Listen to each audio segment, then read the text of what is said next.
All right, welcome to another coding session. Continuing with Bangalang now. In the previous session, we did a bit of cleanup of our assembly. I'm much happier with how it is now. Yeah, here's the proper assembly. I was playing with some other stuff before, but this is what it actually is. So we can see like a call to this window. We have what you would expect really. You have an allocation for the return value. Then we set all the parameters, we call, and then we copy the return value into that newly allocated space. You know, it all looks pretty good, much better than it did. So hopefully if we come across some issues in this video, it's going to be easier to troubleshoot because we can read these things a bit easier. That was kind of my motivation. And in this video, the idea is that what I would really like to be able to get to is to be able to do like clone and then pass in, you know, my procedure, and that will start a new thread. That's kind of my idea. And the biggest thing that we need to be able to do is pass a procedure as an argument. That's like the biggest change we need to make. It's actually quite a big thing. So when you look at like a procedure definition, we've changed the syntax to look like this. So this here is basically the data type. And I want to reflect that in the AST. I want to make this whole thing a more complex data type. So then if we were to do something like assert2 equals assert, we can just like copy the value over and we know the data type of this now. And yeah, I think that's going to make things work a lot better. There was one thing in the grammar that I missed out in the last video because we have this optional boundless directive here for types. So I just wanted to put that in to finish that off. Yeah, and now like it's a pretty big change we're making, so I want to get stuck straight into it. So the main thing is we want to change this data type to have children, which are also data types. Yeah, so we can create more complex data types. This will also be helpful for like structs, you know, where we have a struct data type and then its children will be the members. I'm going to move the directive across here as well. Yeah, and the place we're going to use this right now is for procedures, like I was saying. So why is there a left-hand side node? I think that's supposed to be a name node. The identifier of the procedure is the name of the procedure, not the left-hand side. Maybe it kind of was. I guess. No, let's just call it the name. That'll do. So everything after the colon, you know, everything between the colon and the equals is, I'm saying that's the data type now. So we've got this directive, proc, brackets, parameters, arrow to type, that's the return type, and then equals. So I want to cut all of this out, and I want to go down to parse type and put it in here. And parse type now, I think I have to say the data type to avoid conflicts with the type name. I want to change this so it just creates a data type object. So the first thing is if there is a directive, we set that. And then I think there's the, so I'm going to cut this out for now. And then the next thing is the hat. So if it's a pointer, that would come next. Right, directive, hat. I mean, if we look at the grammar, yeah, directive, then hat. And then the actual data type, and then we're going to have an array of them. I don't know if we can have an array of procedures, but we're going to leave that in there anyway. So now this part, I think this part here is for a regular variable. So if we find data type, we're going to do this.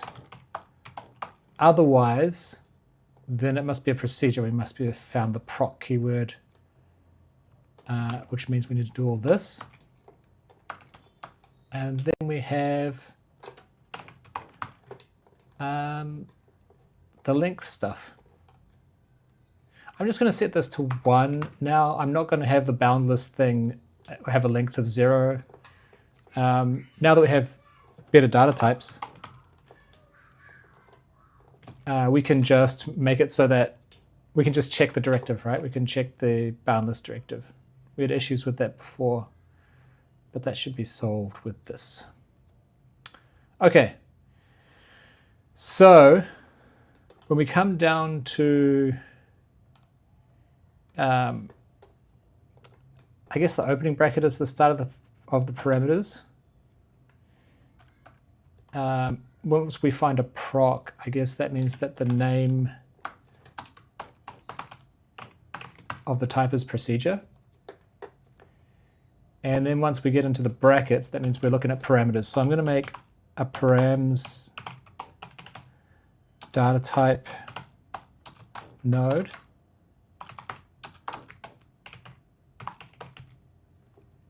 And I'm just going to give it a name of parameters and length of 1. It doesn't really matter, but I don't know. I feel like it's nice for data types to have a length of 1. It's kind of the default for them. So then the idea is that we're going to create a set of, a data type for each parameter, like this. And then we're going to append that to the children of the params data type. We don't really want like a whole node for the identifier, I guess. This is something I've been wanting to fix for a while. I think we should do named members here, because we've just been like, every time we change the struct, we've been adding things to this, but I don't know why, because we could just do this and then we can just ignore all the other members that don't matter here. This is what I actually wanted to get. No, that's declaration. Oh, actually we're in parse type is where we are. Yeah, and I wanted to change this. So this is like the param identifier. And it's a little bit hacky, but I think I'm just going to do something like this, because we need to somehow save this identifier as part of the data type. I think this is only ever going to be needed for parameters in a procedure, but whatever. We'll just put it there. Maybe one day we can make it nicer, but that should work, And then here we can say, we can add all the parameters to the main data type. And now we have the optional return type. So this is like the return data type, which we'll also add to the main node optionally. And then we do our length stuff. I think that's basically it. So this is a more powerful parsing type thing, which we need to call in here.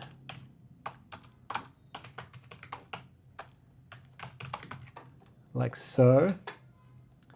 And we have an error in declaration because this also passes a type. I don't like this kind of stuff. We've probably, yeah, it's kind of like this. Way too much manual checking. But I think this could also be a directive now. could be the first.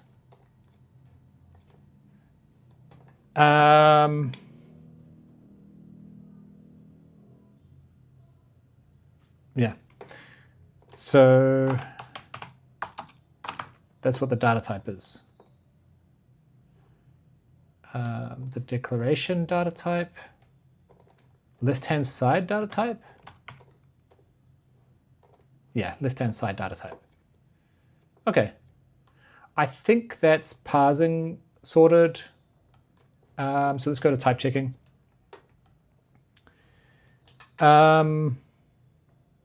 That's right, we have these procedure structs,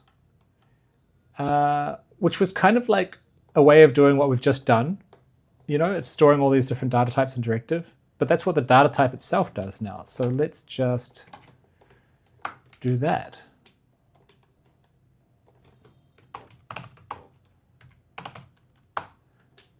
Procedure data types, and let's call that procedure data type. All right, and these need to be changed because they're data types now.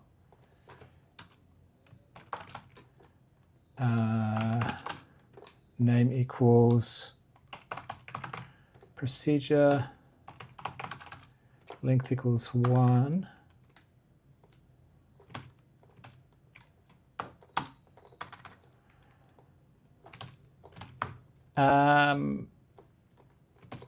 But actually,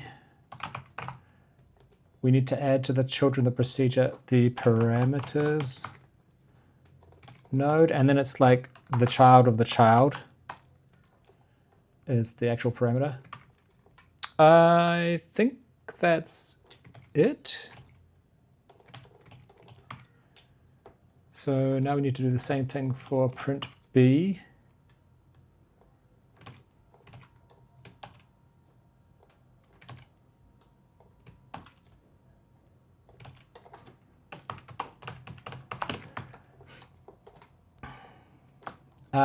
And instead of length 0, this is where we have that directive now. Like so. So that's print B, and now exit is also an I64 length 1. Cool, I think that's them updated. And this should get way simpler because the first child of the procedure is the name node. So we'll just get the value of that as the key, and then it's just the data type. You can cut all that out. I do like less code. Where possible, use less code. Like here also. I think it can just be that. So we really need to, in type checking generation, we need to really double check the procedure and also the call. These are the two places where like this new structure of the procedure is probably going to have an effect. Like here we're looping through the parameter nodes, but it doesn't have parameter nodes anymore. It has parameter data types. So let's get the params data type, and then it's like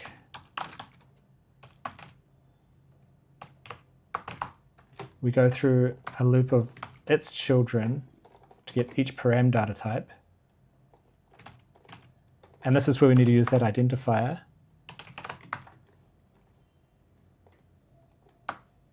Oh, that needs to have a colon. So that's nice and simple too. I think actually we don't need to have this whole index stuff anymore. That's on the data type now. And this is saying like, I think it's basically saying, is there a procedure body? If there is a procedure body for an extern, that's wrong. But if we say that there's two children, because the procedure just has two child nodes now, it has the name node. See, when we parse the procedure,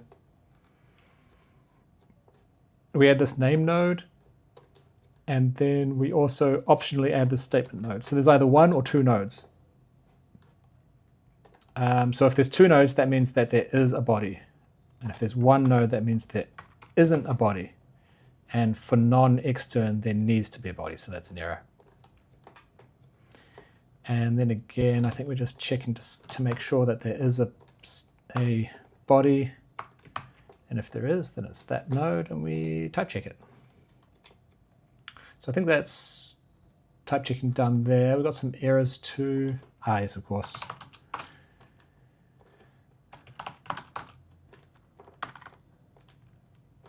Some more of these. For the ifs, and the for should also have one. There we go.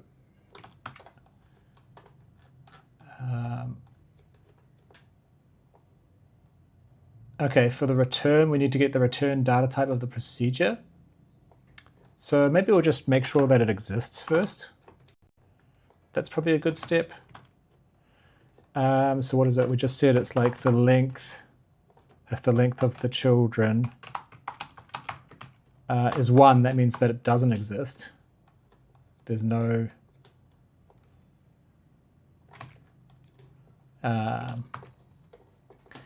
yeah, so this is not the nodes of the procedure, this is the children of the data type. I know it gets confusing. But the procedure data type has 2 children. The first one is the parameters, and the second one is the return type. And the return type is optional. So if there's only parameters, then we have an error here.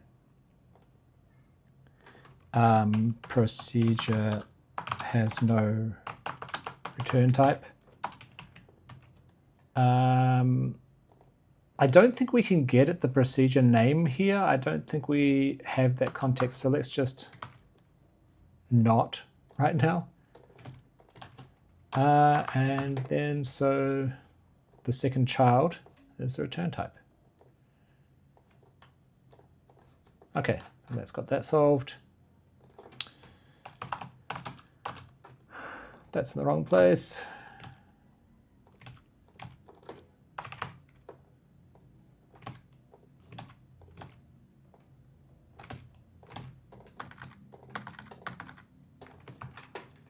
So fix those up.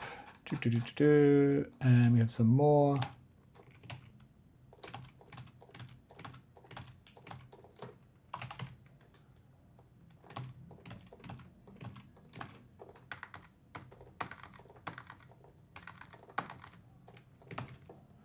Cool, on to the next one.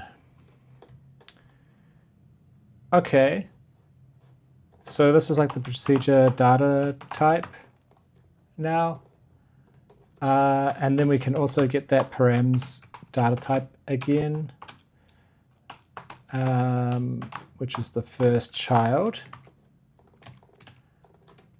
And then if we get the length of its children, that's the number of parameters, which is what we're checking here. We're checking for the right number of parameters. Cool. I think this is also param data type.children to get the param data type. Yeah, I think that's right.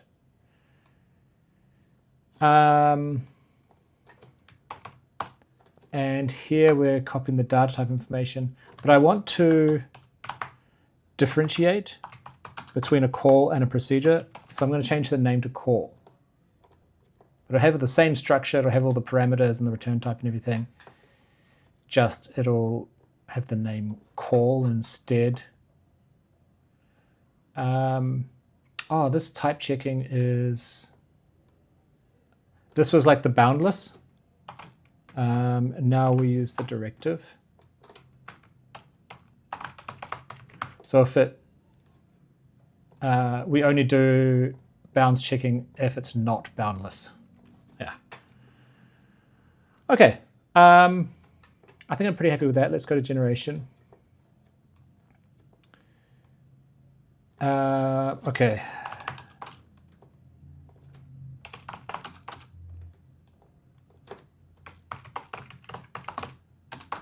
Probably don't really need this, but I kind of like keeping it there for explicitness because it's an unknown reference. So we're like explicitly saying there's no name here. Then what do we got next? Okay, procedure. Yeah, this is the one we need to check. That should be just data type.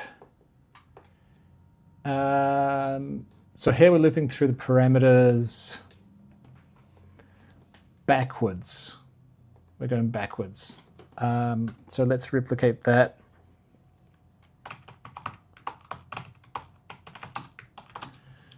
Node.datatype.children0.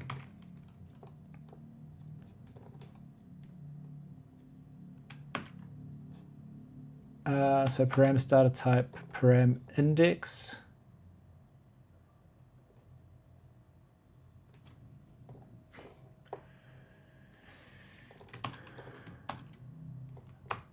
I guess it's that length -1 greater than equal to 0.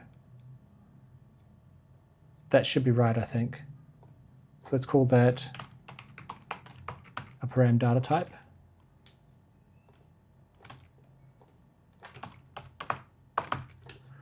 Like so. I think that pretty much covers it. That's the same as what we had before. I think that's a translation of what we had before.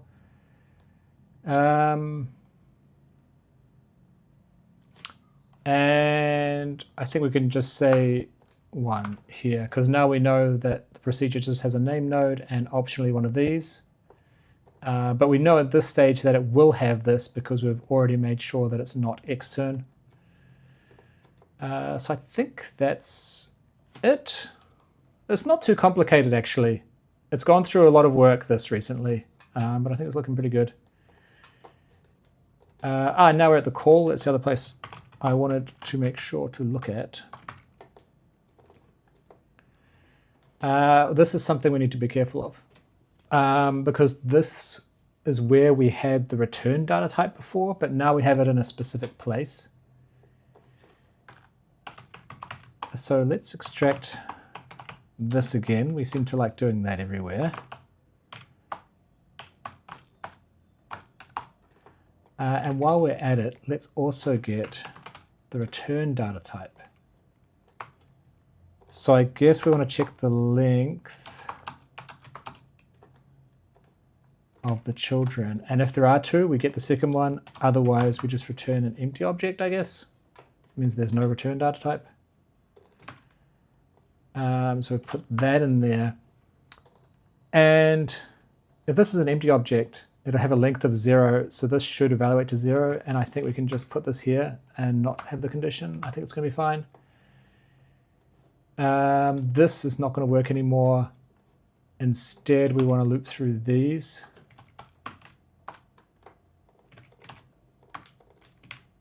Whoops. Like so.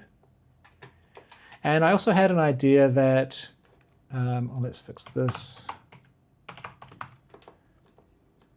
We've got this guy here. I wanted to kind of move him up here and actually sort of just say, okay, he needs to have this and this. That's what he's made of. So we'll do that there. Here's another loop through the parameters. So we'll make it loop through these now.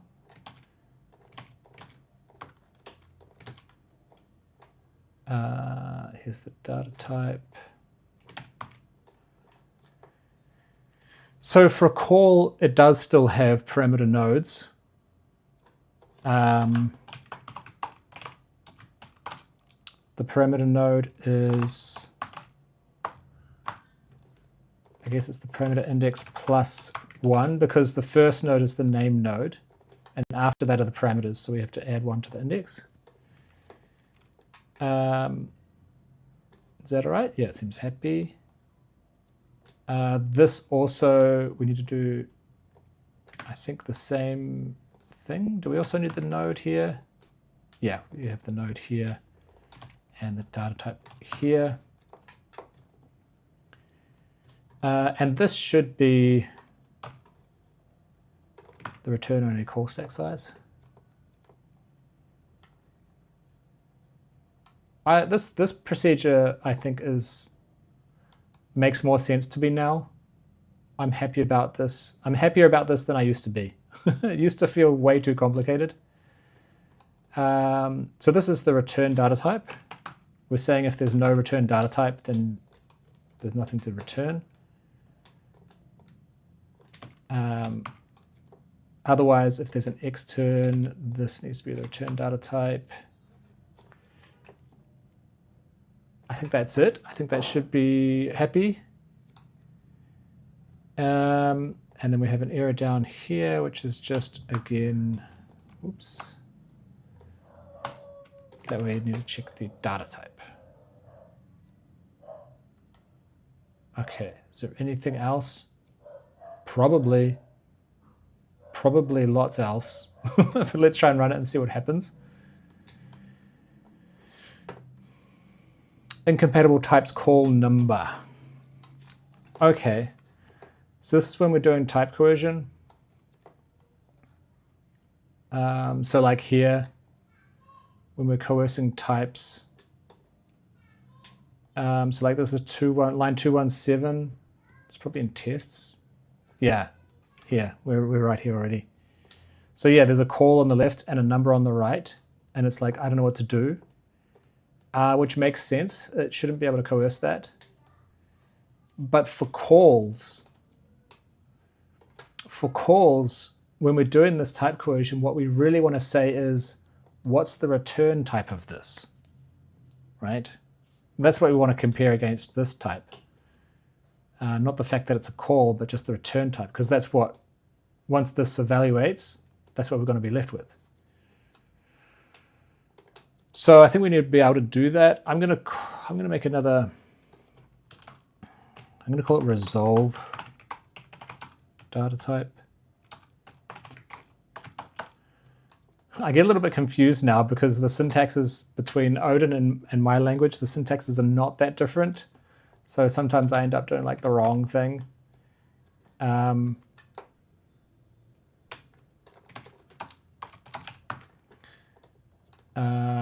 Is that confused again?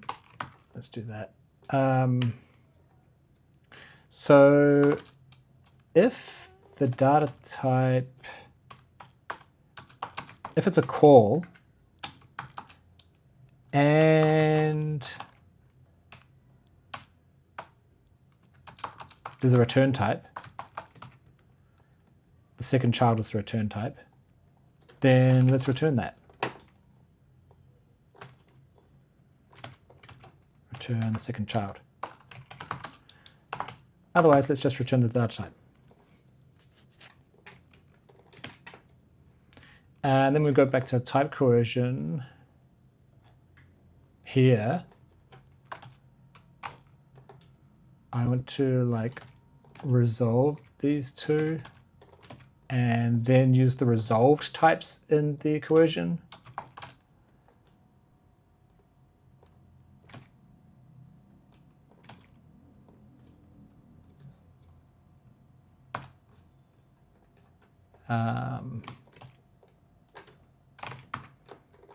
Like that. So then if we put these in here, I think that should do it, hopefully. And we also need to do something very similar down here where we also have type coercion. Except this time it's the LHS, RHS.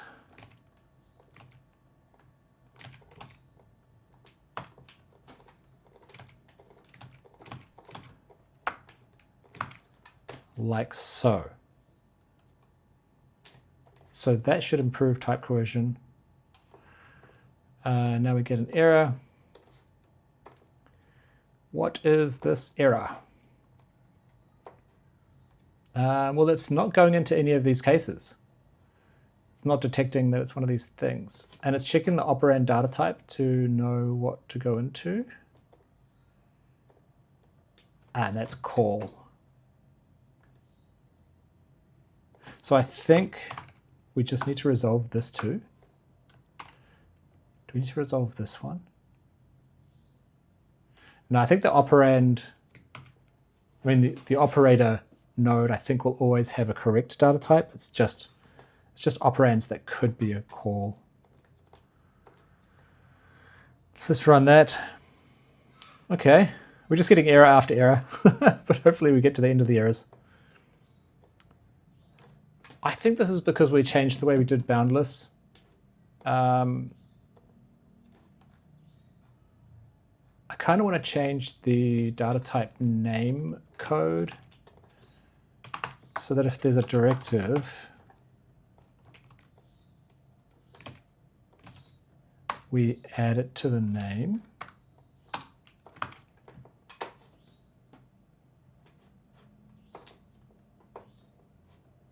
Yeah, see? So now we see like this array of 1,000,000 is not compatible with a boundless pointer, but they should be compatible. This is where we had the length equals 0 checks. And the equivalent now is to check the boundlessness. If it's not boundless, yeah, if neither of them are boundless, then they need to have the same length. Okay, on to the next error.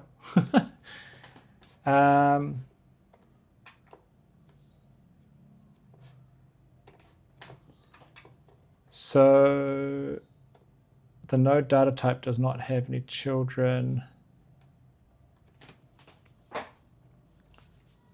The node data type is an I8.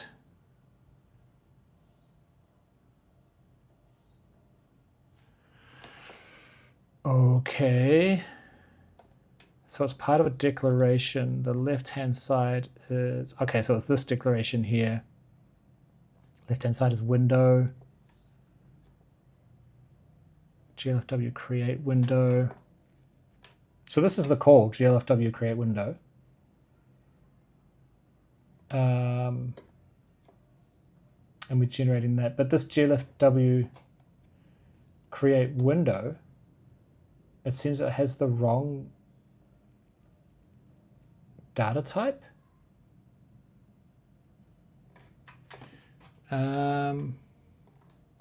It's in an expression.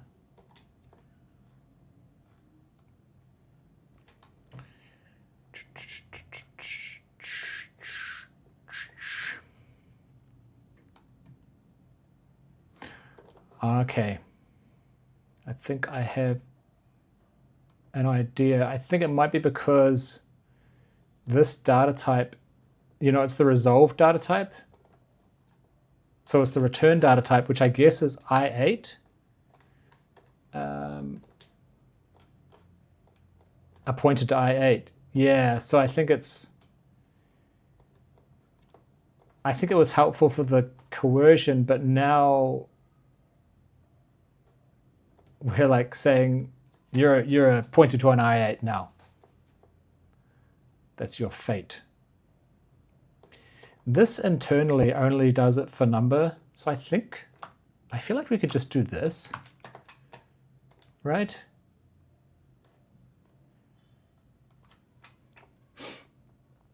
Now we have a bunch more errors.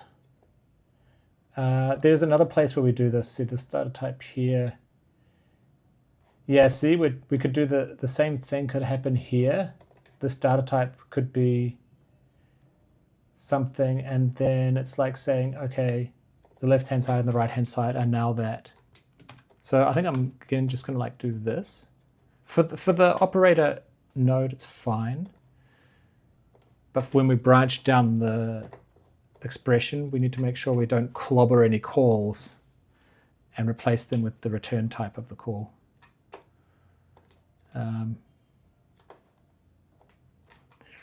Okay, that didn't fix that. So number and boundless. Okay. So let's have a look-see at where this is happening.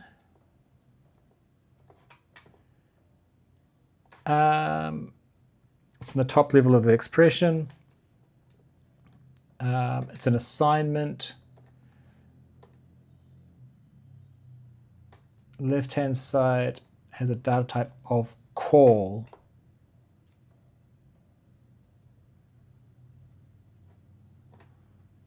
Right-hand side has a data type of number. Left-hand side is a call in an assignment?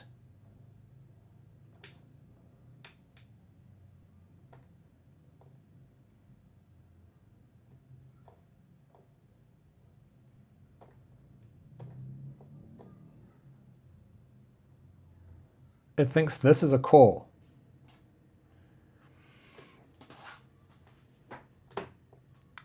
So that gets its data type information. So that's like this line here.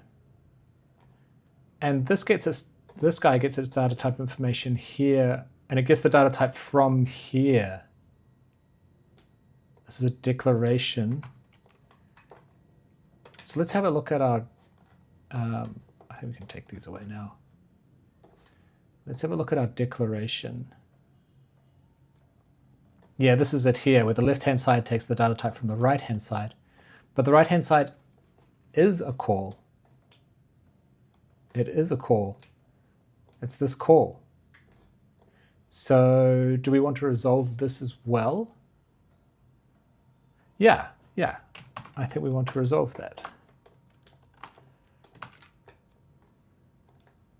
Let's see what that does. Hey, now we get a triangle. So it seems happy with that. And I am also extremely confident.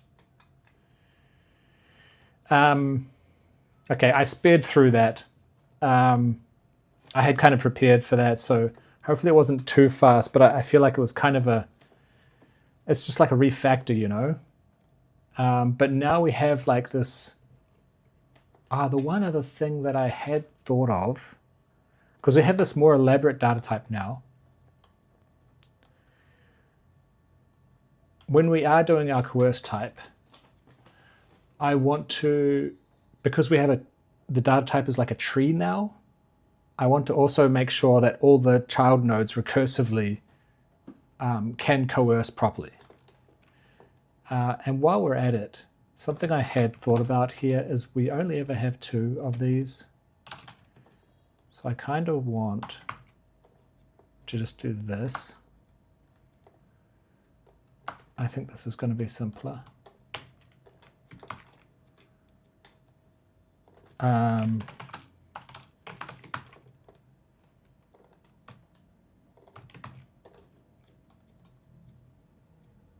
So if A is like something we don't care about, then just return B. If B is something we don't care about, just return A.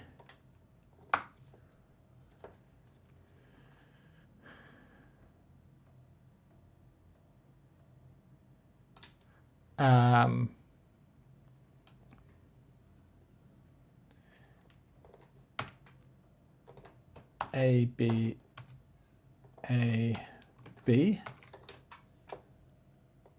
So if neither of them are boundless and the length is not the same, then they fail coercion. If A is reference and B is not, or vice versa, they fail coercion.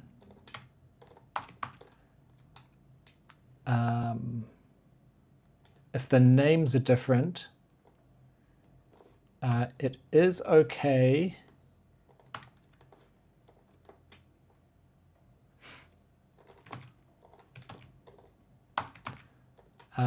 we can upgrade B to A. So then we would return A. And this here would be the other way around. So that would be B. And that would be A.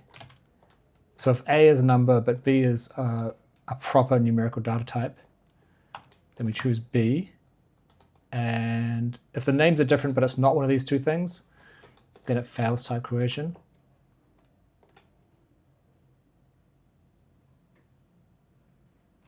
we can just get rid of that. And if we get down to the bottom, I feel like everything was the same, and we can just return A.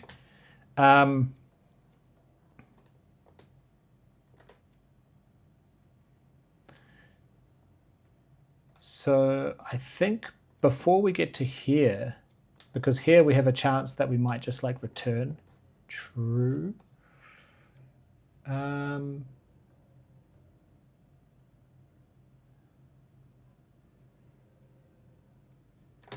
Maybe we'll invert these. So if B is no number and that's not a numerical data type, then that's no good. And same with that.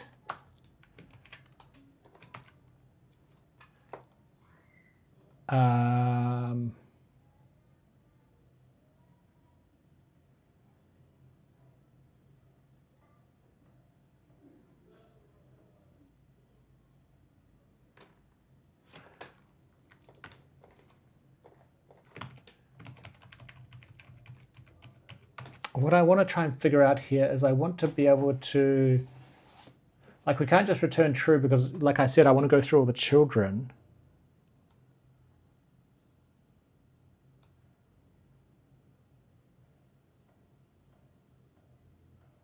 First.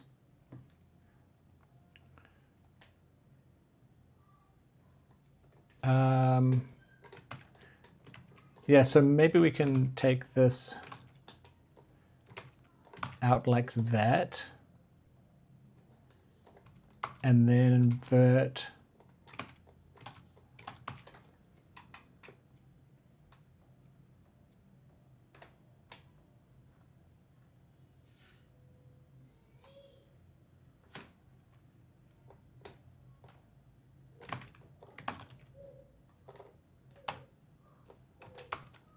and then we'll say like if neither of them are number, because if this is number and that's not a number, then we leave.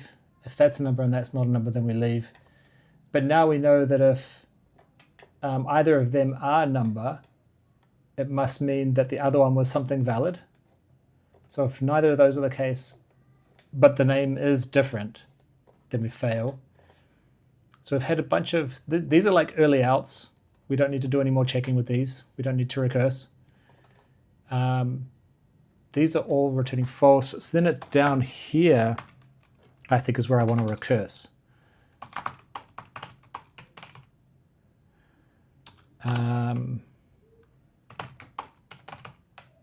Well, I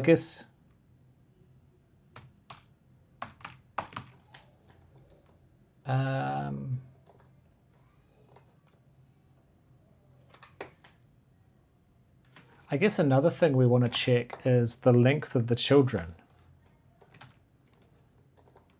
So if the length of A.children is different to the length of B.children, that's also a problem. They need to be the same.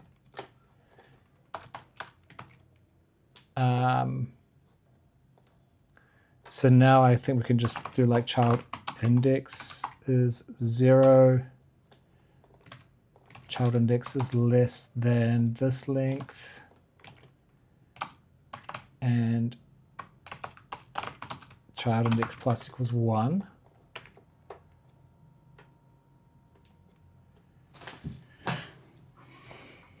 And we kind of need to make a new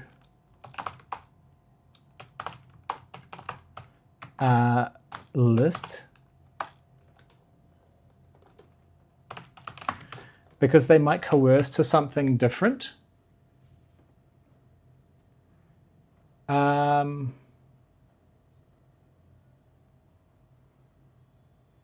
Yeah, they might coerce to something different.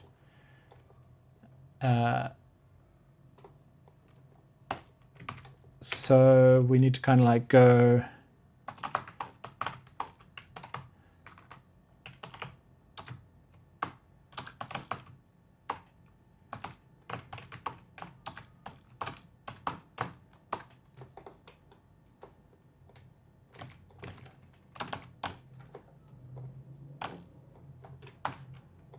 at the child index. So we coerce the two children and we return this, it returns a data type and a bool. So what's wrong with this? Oh, declared but not used. Okay.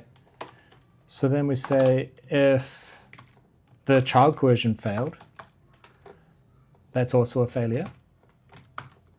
Otherwise, we're going to append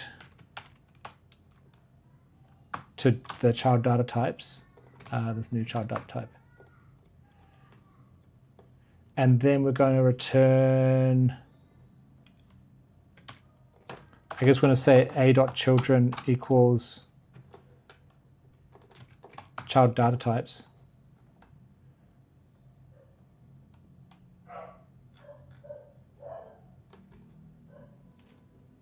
Cannot assign. Yeah, we kind of want to make a new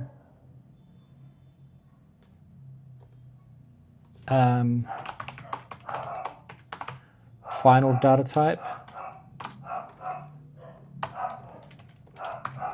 And we'll assign it from A to start with. And then we'll override the children. And then we'll return it. Okay. Yeah, I think that's good. That's going to be helpful like if we need to compare two procedure data types because they're more complex. Hopefully this code all works. So here now, we just want to do that. And I think we can simplify this as well and just go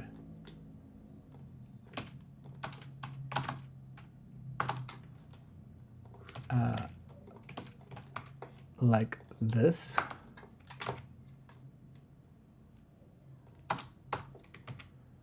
Right? Right. And we do the same thing up here, except these have different names.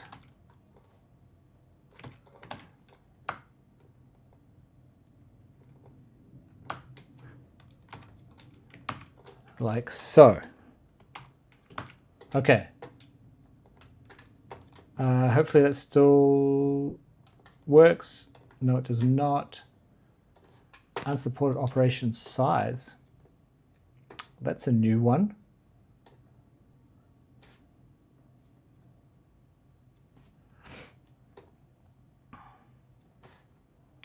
Unsupported operation size. Copy. It's a declaration.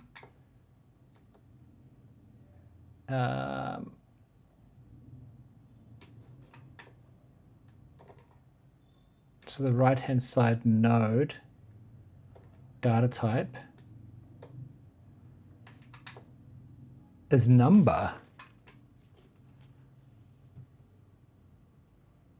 It should never be number at this point. Type checking should take care of that.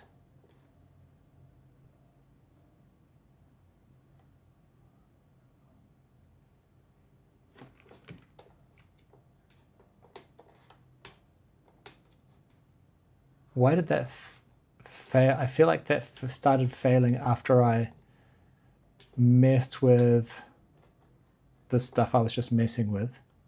So maybe it's this logic here I got wrong.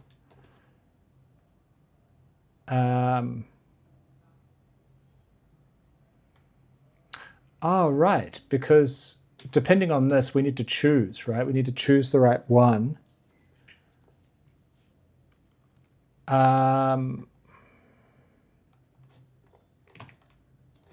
So we kind of do like final data type equals A.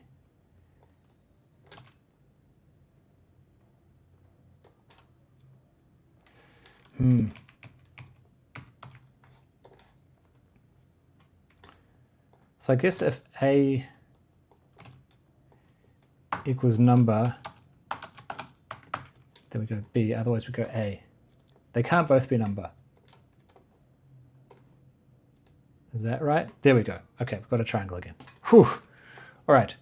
Okay, we need to move on. We need to move on. We spent 50 minutes already on this. So now the the first test I want to do, I'm just going to comment out everything, maybe except for this assert. And I'm just going to go assert2 equals assert, assert2 false failed. And it's all like, what the hell is this? Well, we need to put a colon here for starters. Now it doesn't know what assert is because it's not an identifier. Because these are the identifiers and it's in this list instead.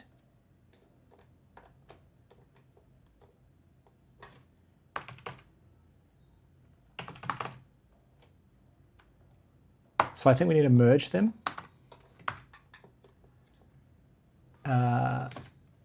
So put this in the identifiers, identifier, identifier, identifier.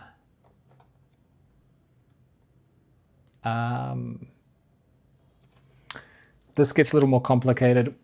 I don't think we want to change this behavior. This is where we move into a narrower scope, you know, like we go from here into this procedure, like we go into here, what's available within here. That's what this is doing. It's copying some things into the child context, the context for the procedure. But because the way we're doing procedures at the moment, we don't want to copy variables in still when it's a procedure, only if it's inline. So I think the equivalent way to do that is, if it's inline, we definitely put it in. Otherwise, it needs to be a procedure to go down. We won't copy the other stuff in that used to be in the other list.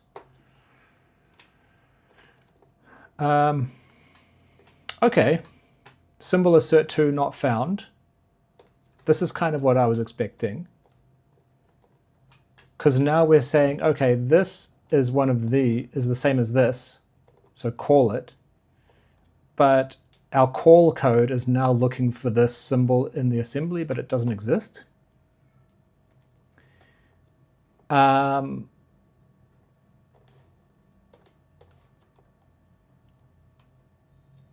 So let's have a look at the assembly here, see what happens. Well, we have declare that does nothing. So this is not producing any assembly. And I think it needs to, I think this needs to now be a pointer to this. So let's try and do that. I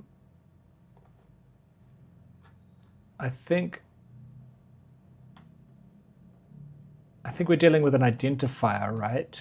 This is an identifier. And it's returning this stack address, but actually, if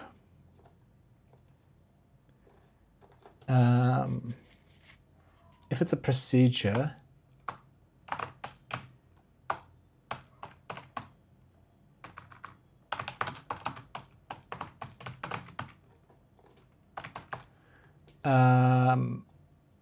I think we just need to return an immediate of the name.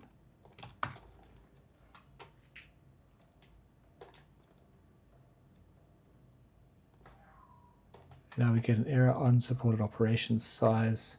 Yeah, because probably we also need to say what's the size of a procedure, and it's a pointer.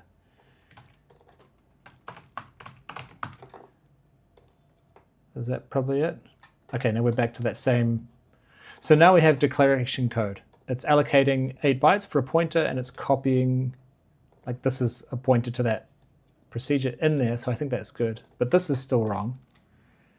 So that's when we do our call, yeah, right here. So if we're dealing with a variable, that is a pointer, then I guess this will be in the context in here.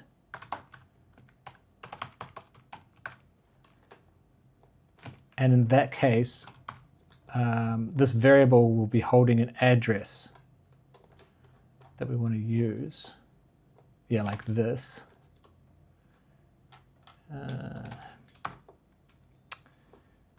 This is the name node now. So now this is going to be operand memory stack pointer with this offset. I think that works. So we can say, you know, what this variable is pointing to. Or this variable is a pointer to the call, so I think it should. Okay, we're getting a segmentation fault. But this does look right now to me because we allocate 24 here. I think that's the only allocation. And then we're going plus 24. So that should take us back to this variable. So that's right.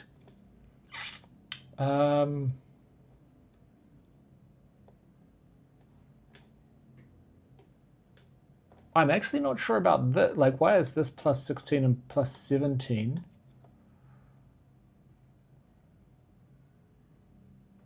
They should be up against the current stack pointer. Like, this should be like that and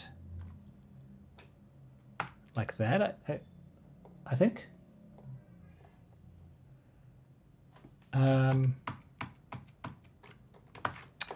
So, and this is at the call. This is where we do it. So maybe our offsets are wrong.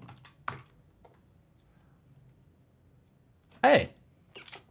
Yeah, so this is more like, yeah, that's more like what how was that working before? Why do we need to swap that around? I don't know. But it looks right now, and we got the assertion failed. So it did call.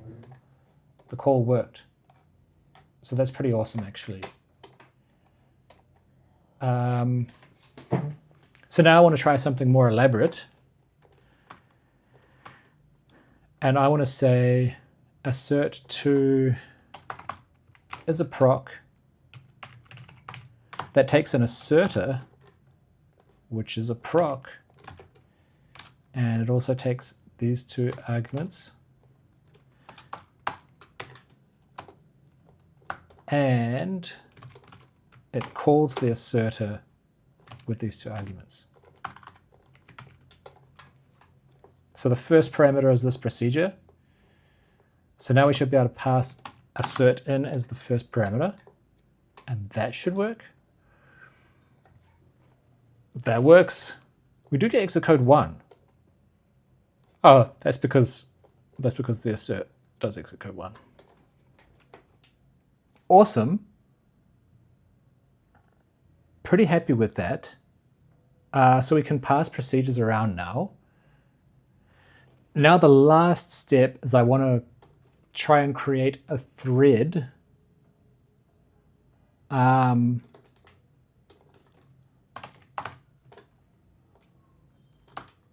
So I want to do like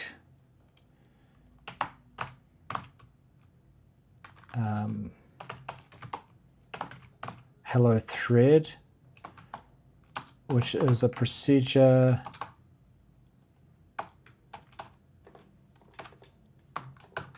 and I want to change this so we don't have to do it manually, but I think you're supposed to do an exit 0 from a thread. We should make it so that it just automatically does that after the thread procedure finishes, but for now we'll just do it like this. We'll go hello thread. So now I want to be able to do that. And that should run on a thread. That's the idea. And I was playing with Grok, and he gave me this code here. So this code here is like calling should create a thread. and call it. So let's make that our clone procedure. I'm just going to hard code this like we have our other ones in here. I'll put it there. The other ones are like really just straight up just the syscall and a return. This one's a bit different because we've got this extra code at the end, but I'm still just going to call it clone.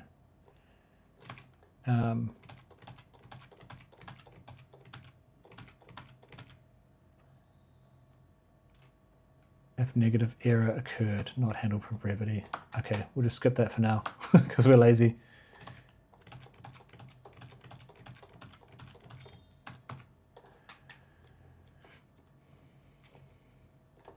Okay, so this is syscall clone.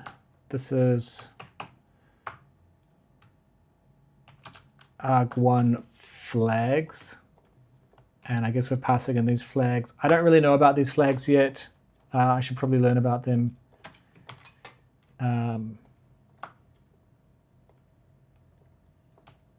So this is, actually no, this is arg1, this is arg0, so this is the stack pointer.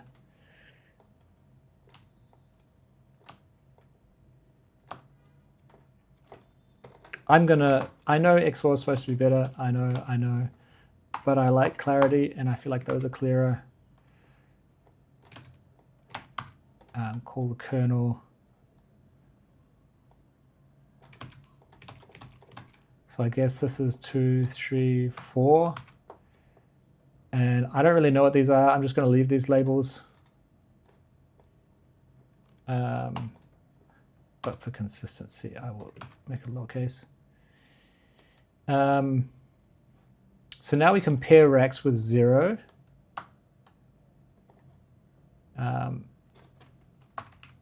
So we do check if child.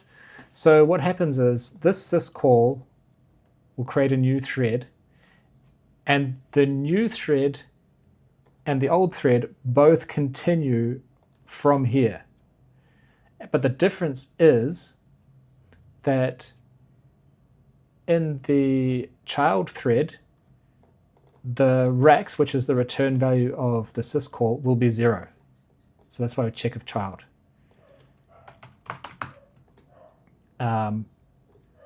And so if it is equal, if 0 is equal, then it had jumped to child process. So here we're going to jump to our procedure that we pass into clone.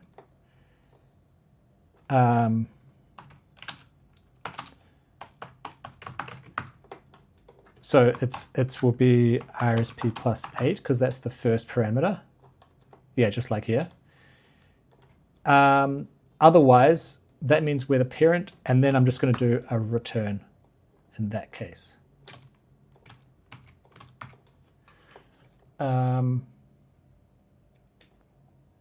Yeah, so the child will jump to the procedure and the parent will just return.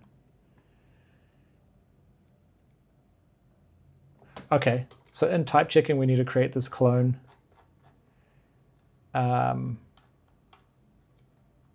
Here.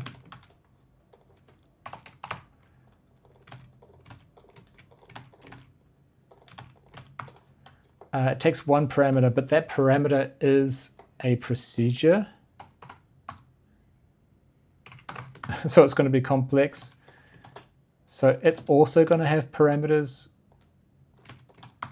nested in it. And then nested in those parameters is going to be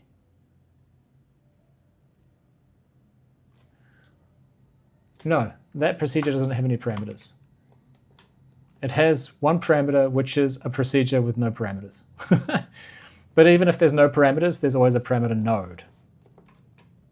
Jesus. Okay. And also doesn't have a return type. but clone does have a return type.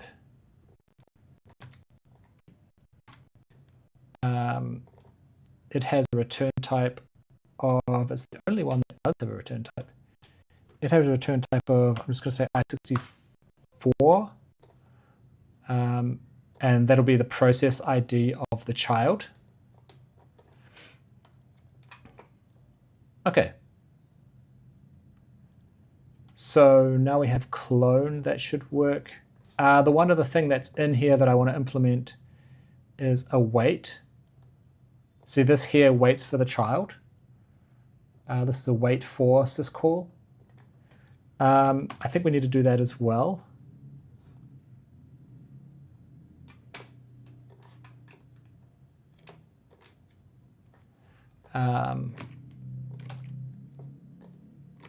So let's create wait for. And wait for has a single parameter, which is an I64. Yeah, that's right. It's the thing that gets returned from clone. Goes into wait for. And wait for is here. It's number 61, which means wait for.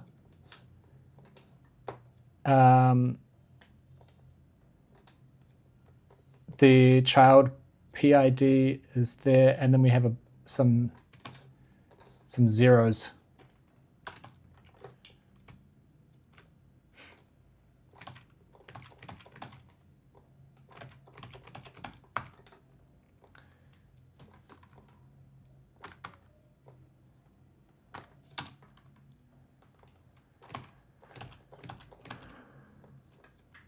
So it's options, status, usage, whatever these are.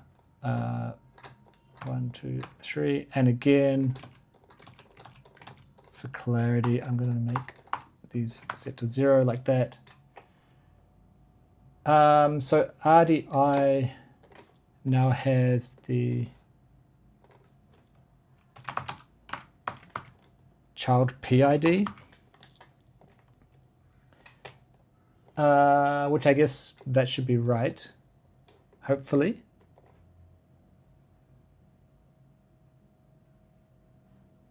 Yeah, let's try that. So then actually it should be child PID equals that, and wait for child PID, and with a bit of luck, we get failed to assemble. Child stack not defined. That's because, yeah, you just said child stack. I'm going to call it thread stack. But yeah, we do need to define some space, like this.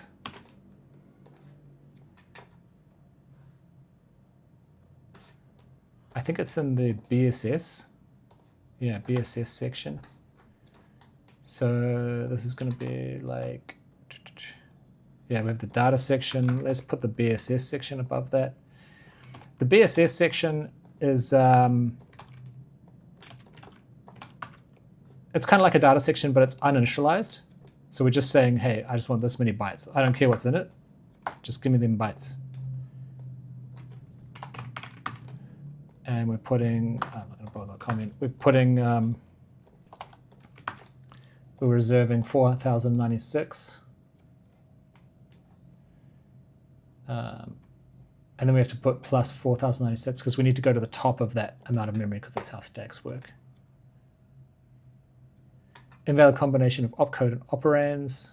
Tests 1143. Tests? Really? Oh,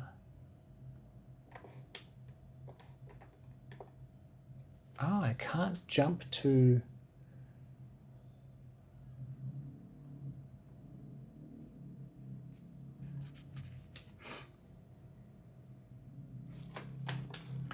So if I have JE,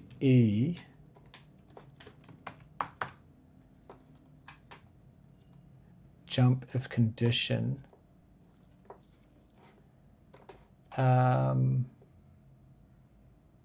Normally they have these things where, it says if it can take a register or memory.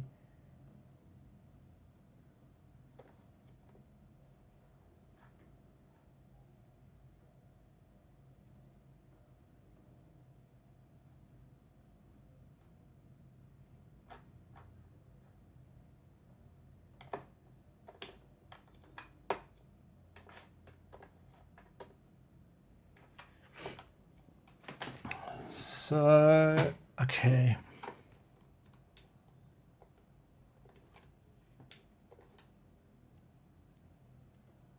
And actually, now that I think about it,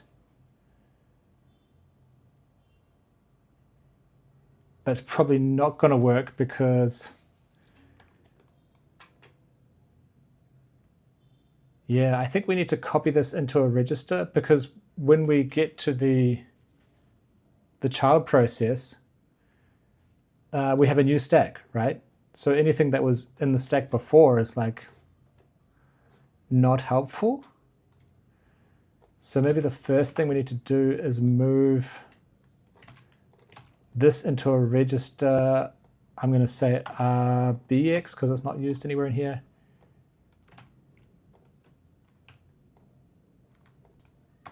I don't think that's going to work though. Does it have to be a label?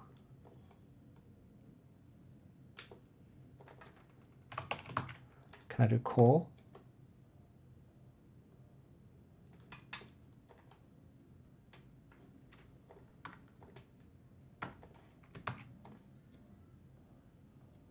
Whoa.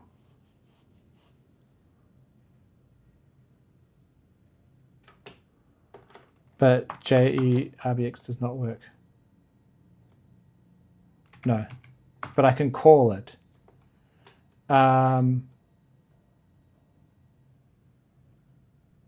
It prints it out twice. Because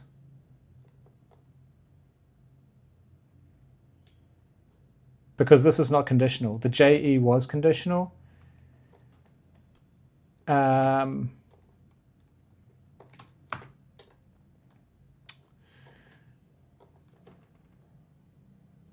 So really we need like a dot end label, and then I'm going to say jump not equal to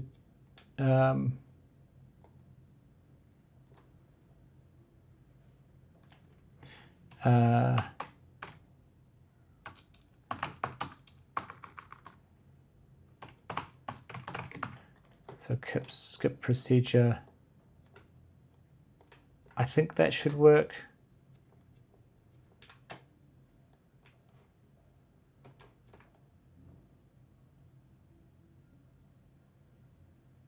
Label alone on a line without a colon. All right.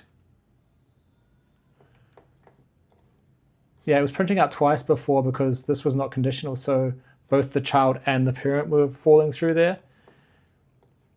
But now that's working. And if I do that, it's probably not going to work. Yeah, because that stack doesn't exist anymore. So that's why we needed to do this copy.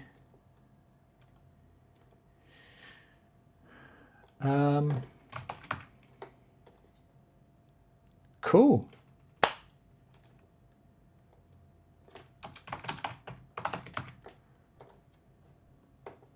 So we have a thread. That's awesome.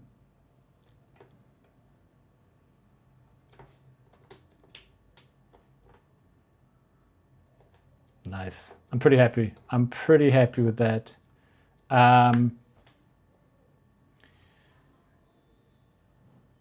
Next, what I'm really keen to do is what I've been building up to this whole time. I want to have like some sort of parallel task or some task that processes lots of elements in an array. and then I want to split that over a whole bunch of threads. And I want to have a really easy way of doing that in my language. So I'm going to have a bit of a think about that. But I'm pretty happy with this. Pretty stoked that we got a thread working, and we got all of that crazy type stuff for procedures going. Like if I tried to say blah, I hope this doesn't fail on me. Well, I mean, it should fail. Yeah, incompatible types. We could make this naming better, but because this is expecting a procedure with no arguments, and this does have an argument, so even also if we have a return, it should also fail. Yeah. Nice. Nice. Okay. Great. Enough for today. Thanks for stopping by. Have a good one. Ciao for now.